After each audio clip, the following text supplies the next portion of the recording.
আসসালামু আলাইকুম, সানজানা কিচেনে সবাইকে স্বাগতম। প্রিয় বন্ধুরা, সবাই কেমন আছো? চলে এসেছি প্রতিদিনের মতো আবারও আরেকটি নতুন রেসিপি নিয়ে। আজকে তোমাদেরকে আমি সুজির রসমালাই বানিয়ে দেখাবো। তো আমার এই সুজির রসমালাইটা দেখো কতটা সফট হয়েছে, আর ভিতরে একদম তুলোর মতো তুলতুলে নরম রসে ভরা। দেখো বন্ধুরা, আশা করি রেসিপিটা তোমাদের কাছে খুবই ভালো লাগবে। তো চলো রেসিপিটা শেয়ার করে দেই। আমি এইখানে 1 কেজি দুধ আগে থেকেই ভালো করে ফুটিয়ে হাফ কেজি করে নিয়েছি। দেখো আমার দুধটা কতটা ঘন হয়েছে। এর মধ্যে দিয়ে দিলাম পরিমাণ মতো লবণ, আর দিয়ে দেব 2 টুকরো দারচিনি, আর দিয়ে দেব এলাচের বিচি বের করে একটু থেতো করে নিয়েছি।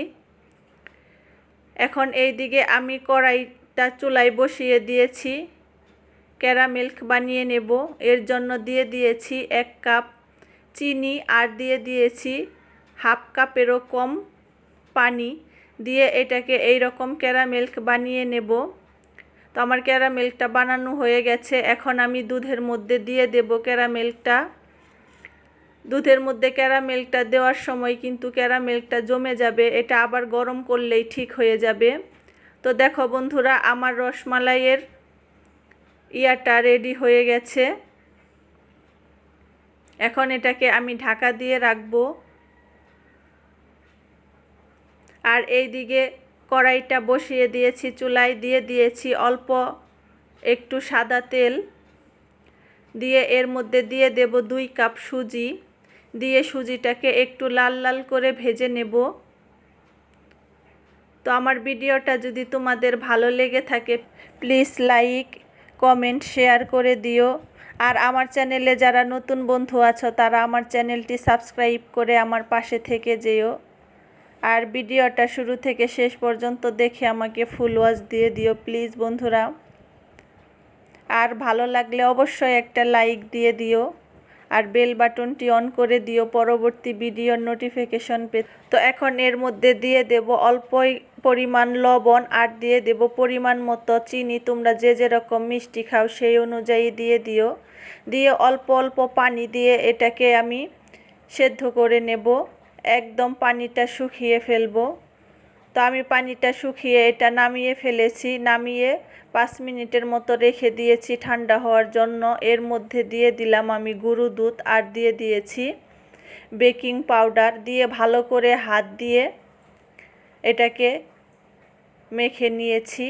নিয়ে এই রকম করে অল্প অল্প লেচি কেটে এই রকম করে আমি বানিয়ে নিয়েছি। তোমরা চাইলে যে যার মতো শেপ দিয়ে নিতে পারো। তো আমি এই রকম সবগুলো বানিয়ে নিয়েছি দেখো বন্ধুরা। এখন আমি এদিকে কড়াইতে তেল দিয়ে দিয়েছি, তেলটা গরম হয়ে গেছে। এর মধ্যে এক এক করে সবগুলো দিয়ে আমি এগুলো ভেজে নেব। তো আমার একটা পাশ হয়ে গেছে, আমি উল্টিয়ে দিয়েছি। এখন আরেকটা পাশ আমি ভেজে নেব। তো দেখো বন্ধুরা, আমি এই রকম করে সবগুলো ভেজে নিয়েছি। এখন এটা উঠিয়ে ফেলবো।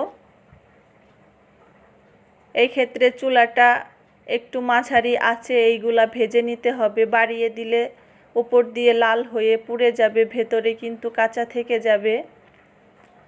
তো এইগুলাকে এখন আমি দুধের মধ্যে দিয়ে দিলাম। দিয়ে এটাকে আমি ঢাকা দিয়ে রাখবো 3 ঘন্টার মতো। ফিরে এলাম 3 ঘন্টা পর। দেখো বন্ধুরা, তোমাদেরকে আমি দেখিয়ে দেই কতটা লোভনীয় হয়েছে। একদম ফুলে ডাবল হয়ে গেছে, কতটা নরম তুলতুলে আর ভেতরে রসে ভরা। তোমরাও একবার এইভাবে বাসায় বানিয়ে খেয়ে দেখো কতটা মজা লাগে। তো রেসিপিটা কেমন হয়েছে আমাকে কমেন্ট করে জানিও। তো আজ এই পর্যন্তই। ভালো থেকো সবাই। আল্লাহ হাফেজ।